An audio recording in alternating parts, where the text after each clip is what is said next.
The average backyard gardener spends hundreds of dollars on raised beds, tills the soil until it's lifeless dust, and still produces mediocre harvests from plots that take up half the yard. But there's a cultivation method that doubles your yield while using half the space, and actually improves soil quality year after year without any tilling. The problem isn't that you don't have enough land. It's that the typical row system wastes 90% of your soil's productive potential by spreading roots thin instead of growing them deep. Here's how to double your harvest in half the space using the deep bed method that John Seymour perfected over decades of intensive food production. The fundamental reality that modern gardening has forgotten is that plants don't need width, they need depth. And when you concentrate your efforts on creating deep, fertile soil in narrow beds instead of shallow, depleted soil across wide rows, you unlock exponential productivity that seems impossible until you see it with your own eyes. Every gardener who walks past rows of vegetables spaced 3 feet apart, with hard-packed walkways between them, is watching their potential harvest literally going to waste because those walkways represent soil that could be feeding roots, but instead just gets compacted by footsteps. Here's the real secret. Seymour's deep bed system isn't about working harder. It's about working smarter by understanding that vertical root growth produces more food than horizontal sprawl. And once you build these beds correctly, you'll never go back to conventional rows, because the difference in yield is so dramatic, it feels like cheating.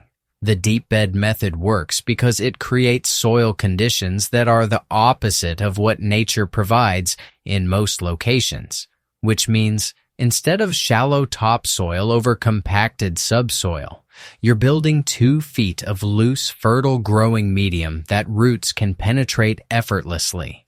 Picture a raised bed 4 feet wide and any length you want, filled with dark, crumbly, compost-rich soil so loose you can push your entire arm into it without resistance, where earthworms move freely and roots grow straight down, instead of spreading sideways searching for nutrients.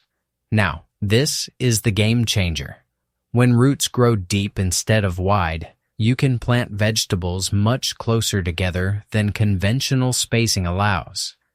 And instead of competition, you get cooperation where the dense canopy of leaves shades the soil, retains moisture, and suppresses weeds, while roots occupy different depths and don't interfere with each other. Traditional flat gardening might have tomato plants spaced 3 feet apart in rows 4 feet apart, which means each plant occupies 12 square feet. But in a deep bed, you can grow tomatoes 18 inches apart because the roots go down 2 feet instead of spreading sideways, which means you fit 4 times as many plants in the same area and get 4 times the harvest. Building a deep bed starts with marking out beds that are 4 feet wide, which is the critical dimension because it allows you to reach the center from either side without stepping on the growing area. And length doesn't matter, so make them as long as your space allows. The 4-foot width isn't arbitrary. It's based on human reach and ensures you never compact the soil by walking on it, which is one of the fundamental principles that makes this system work. This is where most gardeners fail. Next, you double dig the bed, which is the most labor-intensive part, but only needs to be done once, and it involves removing the top 12 inches of soil from the first section, setting it aside, then loosening the subsoil below with a fork to another 12 inches in depth. Move to the next section. Remove the topsoil and place it in the first section on top of the loosened subsoil. Then loosen the subsoil in the second section, and continue this pattern until the entire bed is double dug with loose soil 2 feet deep. It's hard work, yes, but you do it once and the bed produces for decades. This double digging breaks up compacted layers that prevent root penetration. and creates the deep, loose structure that makes everything else possible. And while it requires real effort initially, you're building permanent infrastructure that will feed your family for years. As you dig, incorporate massive amounts of compost and well-rotted manure into both the topsoil and subsoil layers, aiming for at least a third of the final volume to be organic matter, because this feeds the soil life that will maintain the structure and fertility long-term. John Seymour believed that soil is the bank where all future harvests are stored, and double digging is how you make that first deposit that pays dividends forever. Once the bed is built, the cardinal rule is never step on it, because a single footstep compacts soil and undoes the work you've done, creating that loose, aerated structure. Use boards laid across the bed if you need to reach the center for planting or harvesting, and always work from the paths on either side. And here's the part nobody tells you. The planting strategy is where deep beds reveal their power, because instead of rows with wide spacing, you plant in offset patterns that maximize density while ensuring each plant has enough space. Lettuce that would be spaced 12 inches apart in rows can be planted 8 inches apart in all directions in a deep bed, creating a living carpet of leaves with no bare soil visible. Root vegetables like carrots and beets can be broadcast seeded and thinned to just 2 inches apart because the roots grow straight down instead of competing sideways. Large plants like tomatoes, peppers, and brassicas use closer spacing than traditional gardens, but still need room for their canopy. So, plant them in triangular or hexagonal patterns that fit more plants per square foot while maintaining airflow. The key is understanding that you're not just cramming plants together. You're creating a system where dense planting becomes possible because the deep, fertile soil provides enough resources for roots growing vertically instead of horizontally. Succession planting becomes incredibly efficient in deep beds because you can interplant fast-growing crops between slow-growing ones, harvesting the quick crops before the slow ones need the space. Plant lettuce between tomato seedlings in spring, and by the time the tomatoes are large enough to shade the ground, the lettuce is harvested and gone. Sow radishes between carrot seeds, and the radishes will be pulled before the carrots need the room to mature. The soil in deep beds stays loose and friable year after year without tilling because you never compact it by walking on it. And because the constant addition of compost and organic mulch feeds earthworms and soil organisms that do the tilling for you underground each season, simply pull out finished plants, add a layer of compost, and plant the next crop directly into the existing soil structure. Here's what the numbers actually look like. A single 420-foot deep bed can produce 100 to 120 pounds of tomatoes per season or 40 pounds of carrots without chemical fertilizer, which is what would take 300 square feet of conventional garden to match.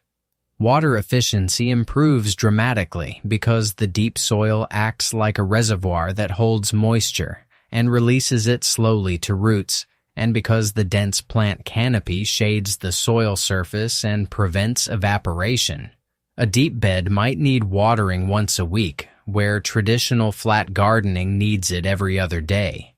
And in many climates, the beds become almost self-watering through the growing season. The typical row system might require hours of weeding every week, while a deep bed needs minutes because the system itself suppresses weeds through competition and shading. The yield difference is so dramatic, it changes your entire relationship with gardening because suddenly a small backyard plot produces more food than you can eat, and you're giving away vegetables to neighbors. A 420-foot deep bed, which is 80 square feet, produces what would take 300 square feet to match using conventional methods. And it does it with less water, less weeding, and less work overall once the initial construction is complete. Here's what this means in practice. Instead of needing a quarter acre to feed your family, you need a few deep beds totaling maybe 500 square feet, which fits in most suburban backyards with room left over for a patio and lawn. Instead of spending every evening weeding and watering, you spend 20 minutes a week maintaining beds that practically take care of themselves. Instead of mediocre yields that barely justify the effort, you're harvesting bushels of vegetables from a space smaller than most people's flower gardens. You're not fighting against nature or trying to force plants to grow in suboptimal conditions. You're creating ideal conditions where plants thrive because everything they need is available in abundance, and the system maintains itself through biological processes that work better the longer the beds are established. The deep method isn't about going backward to old-fashioned techniques. It's about understanding that the industrial agriculture model of wide spacing and mechanical tillage never made sense for home gardens where space is limited and quality matters more than quantity. Once you build your first deep bed and watch it outproduce your conventional garden by a factor of 3 or 4, you'll understand why Seymour called this the most efficient food production system ever developed for small-scale growing. So, start today by marking out one 4-foot wide bed. Double dig it properly with massive amounts of compost and plant it densely, using the spacing guidelines that seem impossibly tight until you see the results. Watch that bed produce more food than an area 3 times its size planted conventionally. Then, build another bed and another, until your entire garden is converted to this system that doubles your harvest while cutting your work in half. Space isn't the limitation, it's the opportunity. The moment you start growing down instead of out, your garden becomes twice as productive in half the space. And that's not marketing, that's mathematics.